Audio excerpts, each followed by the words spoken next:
Real Talk 101, The G Life. Real talk lang to ha mga G, wag mamaliin. At one point, nakatunog kami kung saan nakickback yung mga rivals. At ang word from the street, hindi daw basta-basta makakalapit dito sa apartment. Pero hindi naman kami basta-basta magpapatinag sa mga ganyang kwento.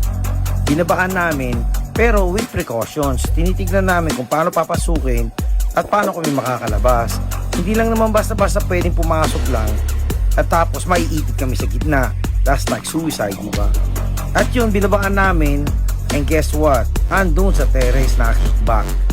Sinigawan namin, nag-claim kami ng hood at nag-claim din sila pabalik. Pinasadahan namin, sabay nagpaulan kami. Hindi na nga sila naka-rest back eh. Huminto kami sa kanto at nag-claim pa rin. At ayun, wala. Nakaduck pa rin. So we're just letting them know we're there to disrespect them, making our remarks, and letting them know what's up. Umalis na lang kami kasi mukha namang di bubuelta eh. Isinishare ko lang naman to para di magyabang. It's just like reminiscing. Kung paano kami mga gangster nung araw, galawang Cali style.